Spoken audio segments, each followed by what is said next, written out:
Ma'asyiral muslimin, jamaah salat Jumat rahimakumullah. Di hari yang sangat mulia ini, marilah kita selalu berusaha meningkatkan ketakwaan kita kepada Allah dengan kita selalu menjalankan semua perintah-perintah Allah dan menjauhi semua larangan-larangannya. Karena ketakwaan merupakan sebaik-baik bekal yang akan kita bawa ketika kita kembali menghadap Allah untuk selamanya. Ma'asyiral muslimin rahimakumullah. Ada satu doa yang selalu dibaca, dipanjatkan Nabi kita Muhammad sallallahu alaihi wasallam setiap pagi dan petang, dan doa ini tidak pernah beliau tinggalkan. Allahumma inni as'aluka al-afiyata fid dunya wal akhirah. Ya Allah, aku memohon afiat, keselamatan, kesehatan di dunia dan di akhirat. Nabi juga memohon afiat untuk agama, dunia dan hartanya. Allahumma inni as'alukal afwa wal afiyata fi dini wa dunyana wa ahli wa mali. Ya Allah, aku mohon kebajikan dan afiat, keselamatan, kesehatan dalam agamaku, duniaku, keluargaku dan hartaku. Bahkan juga Nabi meminta kepada Allah agar ditutup aib dan kejelekannya. Allahumma astur aurati wa amin rawati. Ya Allah, tutupilah auratku, aib dan sesuatu yang tidak layak dilihat orang, dan tentramkanlah aku dari rasa takut. Hadis riwayat Imam Abu Daud dan Imam An-Nasai. Ma'asyiral muslimin rahimakumullah. Afiat itu adalah selamat dari malapetaka dunia dan akhirat. Afiat itu tidak hanya sehat jasmani dan rohani, tetapi juga terhindar dari stres, terhindar dari hal-hal yang menyusahkan hati dan pikiran kita, bahkan juga terhindar dari semua penyakit yang tidak bisa diobati secara medis, seperti bala, wabah dan musibah, termasuk juga penyakit yang belum ditemukan obatnya. Bahkan Syekh Muhammad Nawawi bin Umar Al-Jawi dalam kitab Nasaihul Ibad halaman 64, beliau menjelaskan sabda Rasulullah sallallahu alaihi wasallam, al-afiyatu ala asyrati aujuhin, khamsatun fid dunya wa khamsatun fil akhirah. Kata Rasulullah, afiat itu ada 10 macam. 5 afiat minta kesehatan, keselamatan di dunia, dan 5 afiat minta keselamatan di akhirat. Adapun 5 afiat, makna 5 afiat minta kesehatan dan keselamatan di akhirat. Makna yang pertama, ya'tihi malakul mauti birrahmah wal lutfi. Kedatangan malaikat maut dengan kasih sayang dan kelembutan. Kenapa kita berdoa minta afiat? Supaya ketika malaikat maut saat menjemput ajal kita, dia datang dengan wajah yang penuh dengan kasih sayang dan kelembutan. Setiap manusia dan yang bernyawa pasti akan bertemu dengan malaikat ketika kita sakaratil maut. Setiap manusia pasti berjumpa dengan sakaratil maut. Kematian pasti akan menghampiri kita. Kematian adalah ketakutan yang paling dahsyat. Kematian lebih menyakitkan dari panasnya air yang mendidih serta tajamnya pisau. Seandainya orang-orang yang sudah meninggal dunia lalu dibangkitkan dan dia menceritakan tentang sakitnya kematian, pasti kita yang masih hidup tidak akan merasa nyaman dan tidur kita pun tidak akan merasa nyenyak. Mereka akan lari ketakutan saat bertemu dengan sakaratil maut. Allah Subhanahu wa taala berfirman, "Wa ja'at sakratul mauti bil haqqi dzalika ma kunta minhu tahid." Dan datanglah sakaratil maut dengan sebenar-benarnya. Itulah yang kamu selalu lari darinya. Surah Qaf ayat 19. Ma'asyiral muslimin rahimakumullah. Mana afiyah yang kedua, la yurawwi'uhu munkarun wa nakirun fil qabri. Kenapa kita minta berdoa afiyah? Supaya ketika malaikat munkar dan nakir datang menghampiri kita di alam kubur tidak dikagetkan kita. Alam kubur adalah awal pintu memasuki alam akhirat. Dan di alam kubur kita pasti akan bertemu dengan malaikat munkar dan nakir. Keduanya akan datang menghampiri kita dengan wajah yang berseri-seri, atau sebaliknya dengan wajah yang menakutkan, karena keduanya akan bertanya kepada kita. Sabda Rasulullah sallallahu alaihi wasallam, "Fil qabri idza qila lahu man rabbuka wa ma dinuka wa man nabiyuka." Di alam kubur akan ditanya, siapa Tuhanmu, apa agamamu, dan siapa nabimu. Hadis riwayat Imam At-Tirmizi. Pertanyaan-pertanyaan itu mudah atau sulit kita menjawabnya, sangat tergantung dengan amaliyah kita selama di dunia. Bahkan dalam Sunan An-Nasai diriwayatkan dari Ibnu Umar radhiyallahu anhu, disebutkan bahwa kuburan itu akan menghimpit dan menjepit kita, setiap orang yang masuk ke dalamnya. Tidak ada seorang pun yang dapat selamat dari himpitan kuburan, termasuk kuburannya Sa'ad bin Mu'az.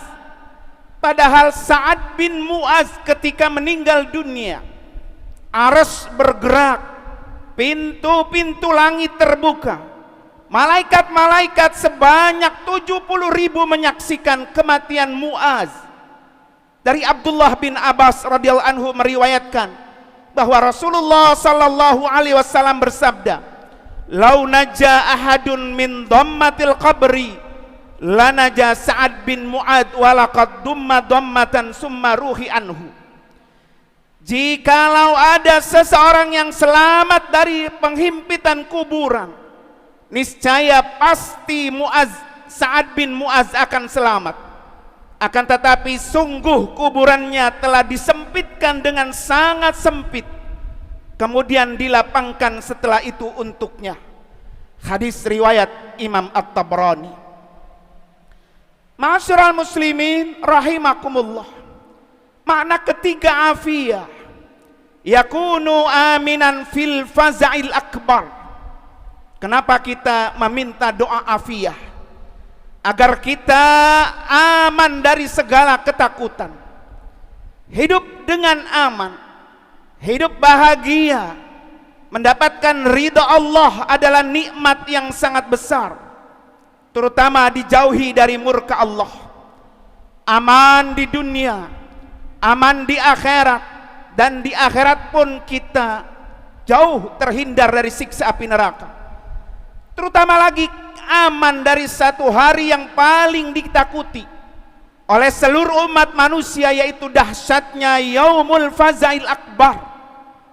Hari yang paling dahsyat, hari yang paling ditakuti, yaitu datangnya hari kiamat.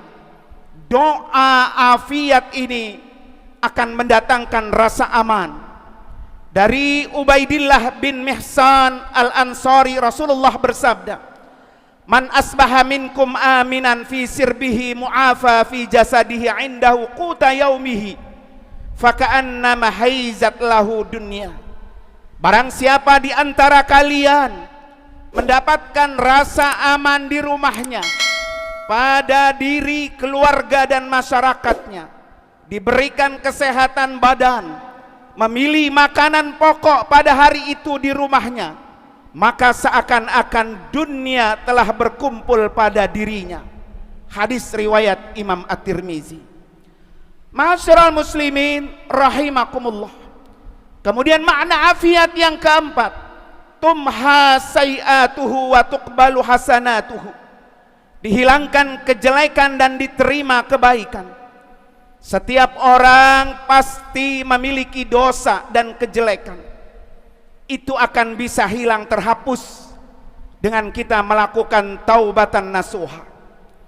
Dalam surah Al-Furqan ayat 60 sampai 67 diceritakan tentang orang yang dulunya pernah penuh dengan dosa dan bermandikan maksiat, bahkan terjerumus orang ini dalam dosa besar, pernah berbuat syirik, pernah membunuh orang, dan bahkan pernah berzina. Lalu dia menyesal, sedih dan bertekad tidak akan melakukannya lagi. Maka orang ini dengan taubatan nasuha akan Allah ampuni dan Allah hapus segala dosa-dosanya. Di antaranya dengan kita meminta doa afiat. Ma'asyiral muslimin rahimakumullah. Kemudian yang terakhir makna afiat, yamurru ala sirati kal barqil lami'i liyadkhulal jannah fis salamati. Bisa melewati sirat, jembatan seperti kilat untuk masuk ke dalam surga dengan selamat. Setiap orang pasti ingin masuk ke dalam surga, namun jalan untuk menuju surga harus melewati dengan sirat yang direntangkan di atas neraka jahanam. Dan setiap orang yang beriman akan berjalan di atas sirat sesuai dengan amaliyahnya selama dia di dunia. Ada yang berjalan secepat kilat, secepat hembusan angin, seperti naik kuda. Ada yang berlari, ada yang berjalan santai, bahkan ada orang yang berjalan merangkak dan terjatuh ke dalam neraka jahanam. Sedangkan orang-orang kafir langsung masuk ke dalam neraka tanpa melewati sirat. Ma'asyiral muslimin rahimakumullah. Rasulullah sallallahu alaihi wasallam bersabda, "Summa yu'ta bil jasri fayuj'alu baina zahrai jahannam." Qulna ya Rasulullah wa mal jasru. Kemudian ditatangkan jembatan sirat lalu dibentengkan di atas permukaan neraka jahanam. Kami para sahabat bertanya, "Wahai Rasulullah, bagaimana bentuk jembatan itu?" Rasulullah menjawab, "Licin lagi menggelincirkan. Di atasnya terdapat besi-besi pengait dan kawat-kawat berduri yang ujungnya bengkok. Ia bagaikan pohon berduri di Najd yang dikenal dengan pohon saat." Inilah gambaran sirat yang akan pasti kita lewati. Ma'asyiral muslimin rahimakumullah. Oleh karena itu teruslah kita berdoa minta afiat fid dini wad dunya wal akhirah, seperti yang Rasulullah sallallahu alaihi wasallam lakukan setiap hari, setiap pagi dan petang, agar kita selamat dari kesulitan dan selamat dari kesengsaraan baik di dunia maupun di akhirat, dan akan diberi kesehatan sehingga kita bisa beribadah, termasuk mendapatkan amal yang husnul khatimah. Allahumma khtim lana bil Islam, wakhtim lana bil iman, wakhtim lana bil khair, wakhtim lana bis sa'adah, wakhtim lana bi husnil khatimah. Barakallahu li wa lakum fil Qur'anil Karim, wa nafa'ani wa iyyakum bima fihi minal ayati wad dzikril hakim, wa taqabbala minni wa minkum tilawatahu innahu samil alim. Aqulu qawli hadha wastaghfirullahal azim li wa lakum wa lisairil muslimina wal muslimat wal mu'minina wal mu'minat min kulli dhanbin fasnuwal ghafurur rahim. Allah.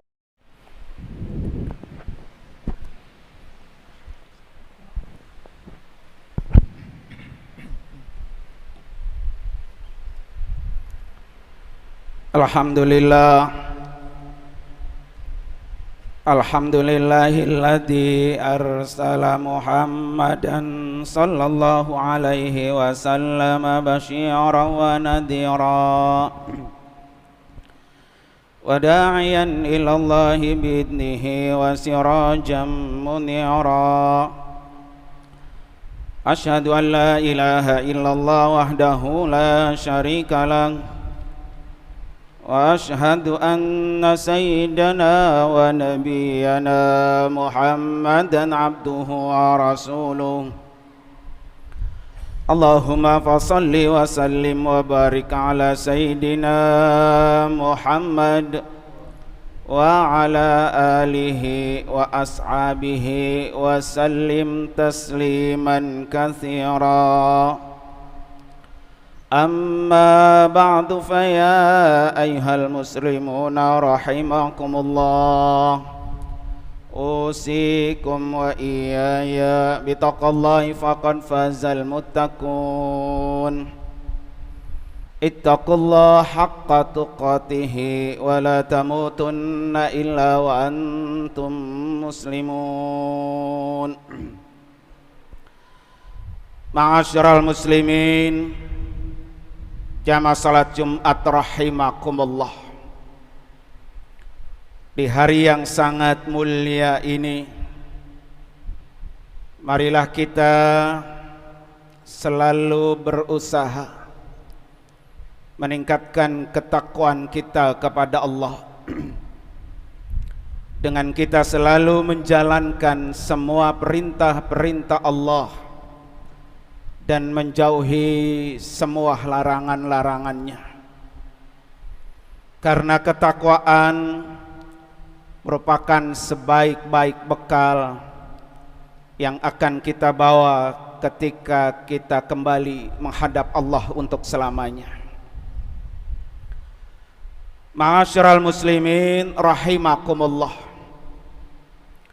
ada satu doa yang selalu dibaca, dipanjatkan Nabi kita Muhammad sallallahu alaihi wasallam setiap pagi dan petang, dan doa ini tidak pernah beliau tinggalkan.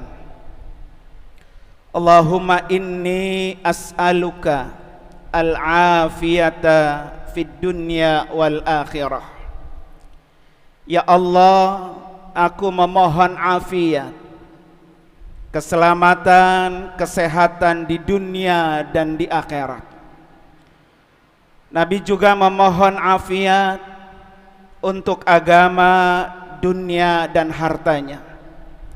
Allahumma inni as'alukal afwa wal afiyata fi dini wa dunyana wa ahli wa mali.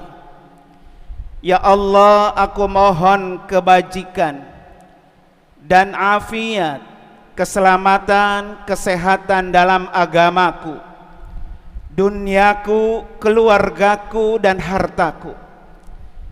Bahkan juga Nabi meminta kepada Allah agar ditutup aib dan kejelekannya. Allahumma astur aurati wa amin rawati. Ya Allah, tutupilah auratku, aib dan sesuatu yang tidak layak dilihat orang, dan tentramkanlah aku dari rasa takut. Hadis riwayat Imam Abu Daud dan Imam An-Nasai. Ma'asyiral muslimin rahimakumullah. Afiat itu adalah selamat dari malapetaka dunia dan akhirat. Afiat itu tidak hanya sehat jasmani dan rohani, tetapi juga terhindar dari stres, terhindar dari hal-hal yang menyusahkan hati dan pikiran kita, bahkan juga terhindar dari semua penyakit yang tidak bisa diobati secara medis, seperti bala, wabah dan musibah, termasuk juga penyakit yang belum ditemukan obatnya.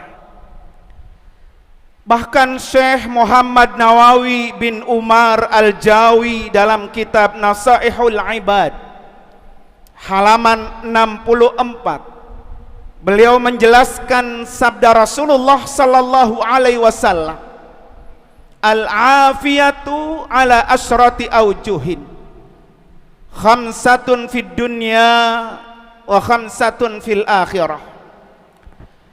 Kata Rasulullah, afiat itu ada 10 macam.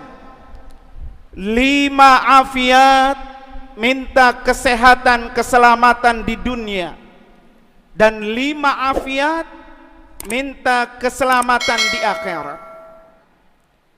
Adapun 5 afiat, makna 5 afiat minta kesehatan dan keselamatan di akhirat. Makna yang pertama, ya'tihi malakul mauti birrahmah wal lutfi. Kedatangan malaikat maut dengan kasih sayang dan kelembutan. Kenapa kita berdoa minta afiat? Supaya ketika malaikat maut saat menjemput ajal kita, dia datang dengan wajah yang penuh dengan kasih sayang dan kelembutan. Setiap manusia dan yang bernyawa pasti akan bertemu dengan malaikat ketika kita sakaratil maut. Setiap manusia pasti berjumpa dengan sakaratil maut. Kematian pasti akan menghampiri kita. Kematian adalah ketakutan yang paling dahsyat. Kematian lebih menyakitkan dari panasnya air yang mendidih serta tajamnya pisau. Seandainya orang-orang yang sudah meninggal dunia lalu dibangkitkan dan dia menceritakan tentang sakitnya kematian, pasti kita yang masih hidup tidak akan merasa nyaman dan tidur kita pun tidak akan merasa nyenyak. Mereka akan lari ketakutan saat bertemu dengan sakaratil maut. Allah Subhanahu wa taala berfirman, "Wa ja'at sakratul mauti bil haqqi dzalika ma kunta minhu tahid." Dan datanglah sakaratil maut dengan sebenar-benarnya.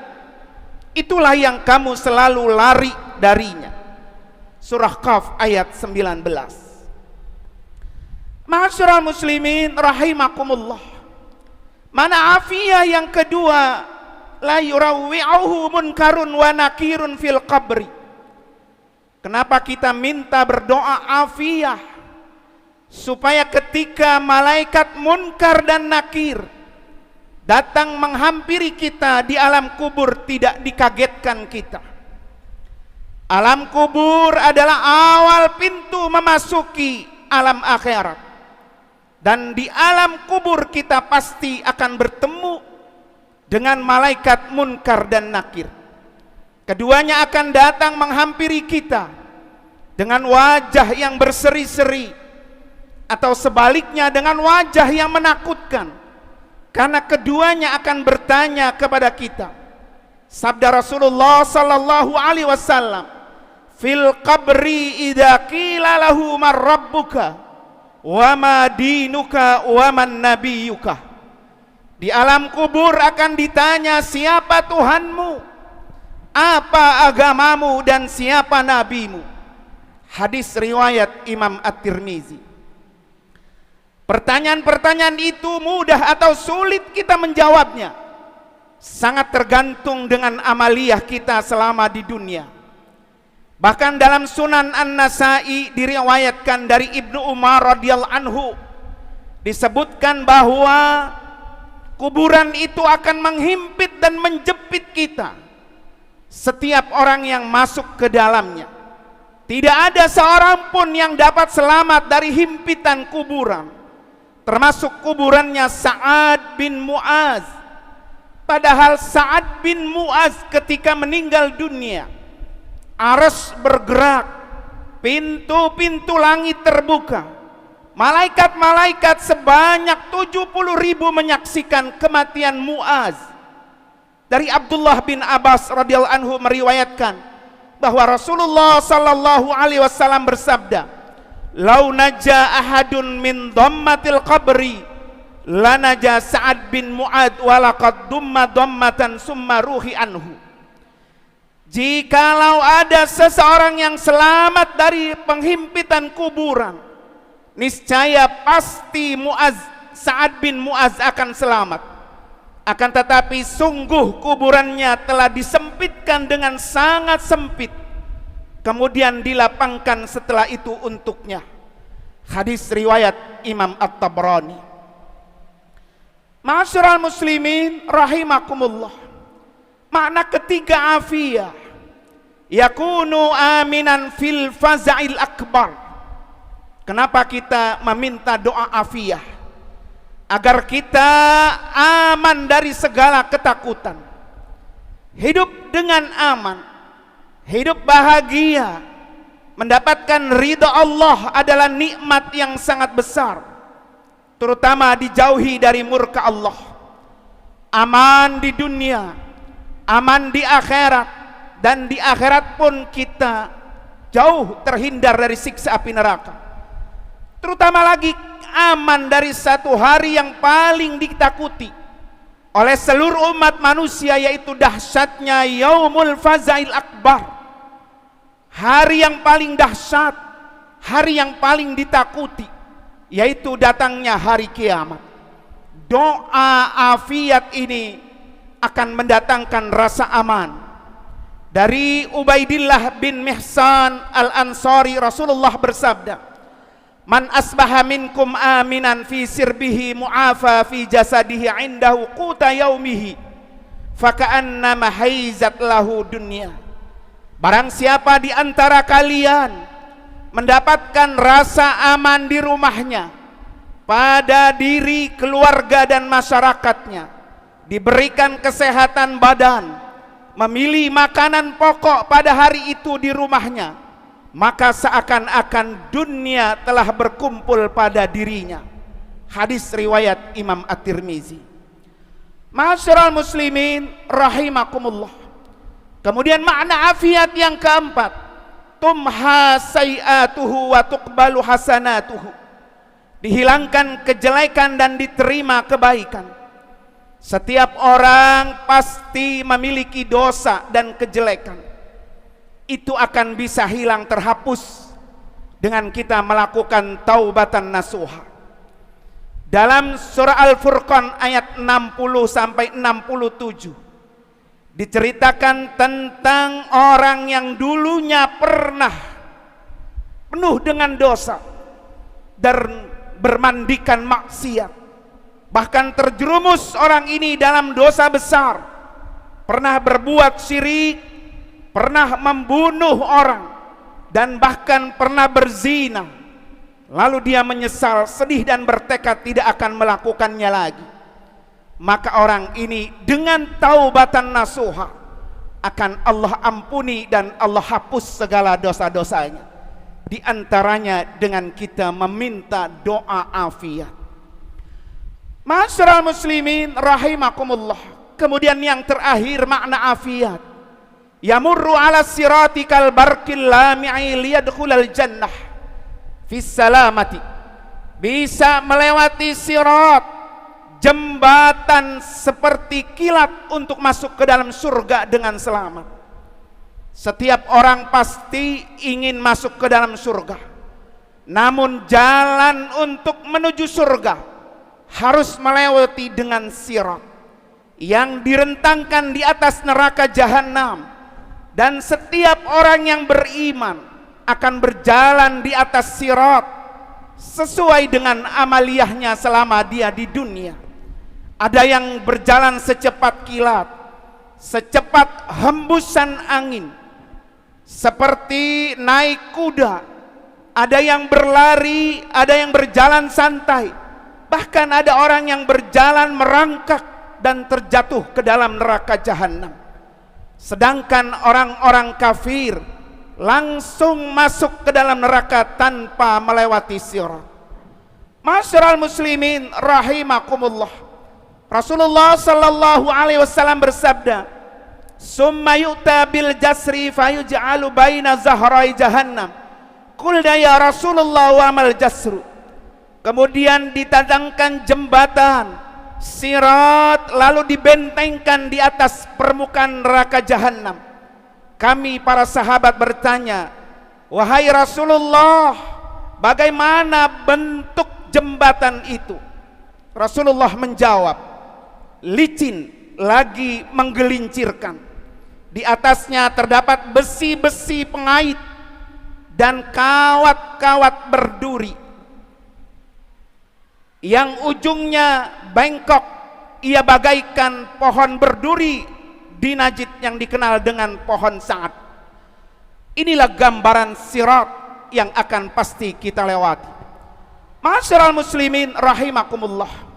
Oleh karena itu teruslah kita berdoa minta afiat fid dini wad dunya wal akhirah, seperti yang Rasulullah sallallahu alaihi wasallam lakukan setiap hari, setiap pagi dan petang, agar kita selamat dari kesulitan dan selamat dari kesengsaraan baik di dunia maupun di akhirat, dan akan diberi kesehatan sehingga kita bisa beribadah termasuk mendapatkan amal yang husnul khatimah. Allahumma khtim lana bil Islam, wakhtim lana bil iman, wakhtim lana bil khair, wakhtim lana bis sa'adah, wakhtim lana bi husnil khatimah. Barakallahu li wa lakum fil Qur'anil Karim, wa nafa'ani wa iyyakum bima fihi minal ayati wad dzikril hakim, wa taqabbala minni wa minkum tilawatahu innahu samil alim. Aqulu qawli hadza wastaghfirullahal azim li wa lakum wa lisairil muslimina wal muslimat wal mu'minina wal mu'minat min kulli dhanbin fasnuwal ghafurur rahim. Allah